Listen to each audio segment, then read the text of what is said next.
So operations really are regularly scheduled activities that are required to keep the infrastructure running. A lot of hospitals might have their own water pump. Turning the water pump on and off, filling up the chlorinator that disinfects the water. Something that you're going to see in really all the levels is, filling up soap, replacing paper towels. The next thing we have is preventive maintenance. So this is regularly scheduled maintenance activities that help prevent unexpected failures in the future. This can involve testing and monitoring things like water quality, measuring voltage or other pump performance parameters, cleaning, keeping pipes or mechanisms or tanks, filters clean, and then changing things like filter cartridges that need regular replacement. And then finally, we have corrective maintenance. So this is what we do once a piece of equipment has failed. This doesn't necessarily mean that it's unexpected. One of the things that we need to do when we're planning is we need to understand more or less how often we can expect these things to fail. Gaskets, seals, pipes, they're all going to cause leaks. A pump maybe is going to last 10 years. And something that doesn't necessarily get considered a lot is something simple like floor tiles. It doesn't seem like wash, but really having broken floor tiles is one of the most common things that we see that can really affect the hygiene of a facility. Those broken floor tiles really provide a place for the contamination to gather and infections to gather.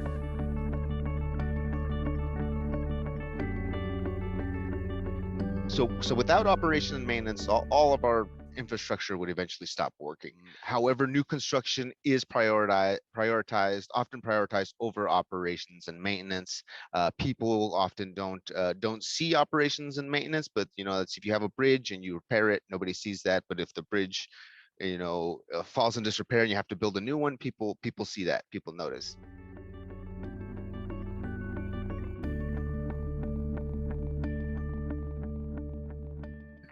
Efforts will become more deliberate when wash is part of the felt need of the health workers. Seeing people and having a broken water system, and then the monitoring team comes and finding there's no water, or finding will result to me not scoring high, and so not having all the money that I should have got, makes it a shared responsibility, actually makes it top on agenda because it's a key contributor to all the other aspects. Then also wash systems that are appealing and make work easier for the health workers are most likely going to be catered for. We've seen this, where health workers have to carry hand washing facilities every morning, bring them out, fill them with water, carry this. It's not uncommon to find these hand washing facilities empty. But where you've put a hand washing facility like pedestrian operated, knee operated, where they are peeling, they're taken care of. So this goes back to thinking about operation and maintenance right at the point of designing the system. If you give me a bad design, I will not love it, and the chances of me not taking care of this system are going to be so high. And then also governance has played a big role in this, in making sure there's a plan, there's budget, and also funds allocated.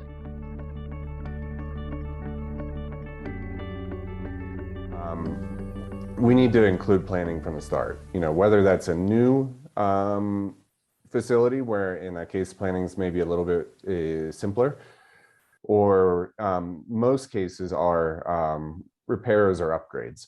So they might be expansions, they might be repairs of things that aren't working, they might be putting in more modern equipment. So the first thing that we need to do is start with an analysis of how things got where they are. Why did the infrastructure fail? Was it poor quality equipment? Has the facility grown beyond the capacity of the equipment? Is it just age, wear over time?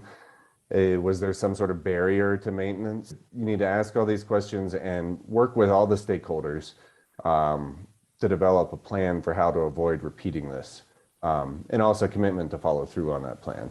And I think you're going to find your own complexities wherever you work. You need to really identify what are those stakeholders and involve them all in this analysis and in the planning of the O&M for the improved technology or infrastructure that we're going to leave in place. So we talk about personnel, we're talking about human resources, roles and responsibilities. So who on the staff is responsible for various O&M activities? And is there a dedicated O&M staff or team? Probably going to vary based on the facility size and really what the capacity is of the staff within that. You may have nurses and doctors who are also acting as human resources for O&M, and you may have dedicated O&M staff, depending. Skill building, how are the skills to perform O&M developed? There are soft skills and hard skills, so both are valuable. Are there opportunities to develop that either at the facility or through other resources? Communication and engagement, what system is in place to communicate O&M needs and budgets? And even communication between the director and the maintenance staff. And then lastly, outsourcing, what activities might be outsourced, whether that's preventative or corrective. And then the question is, where does that outsourcing come from?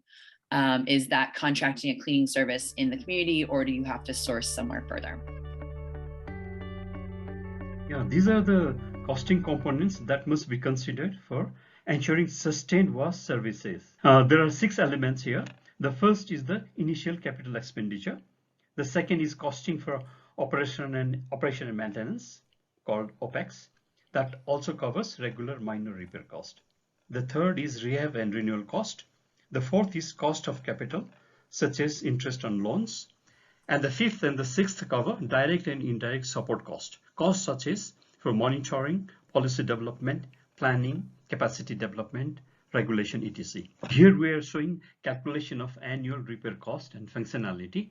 Functionality is expressed as fraction or percent of the expected time the facilities are functional. In addition to the breakdown frequency is breakdowns in a year.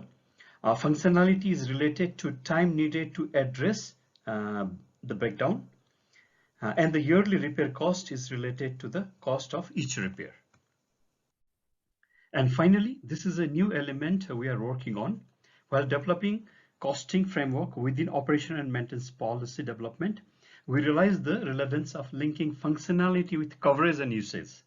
We hope this exercise will help us in developing more realistic policy in which the performance can be monitored and enhanced using coverage and usage along with functionality and the associated costs.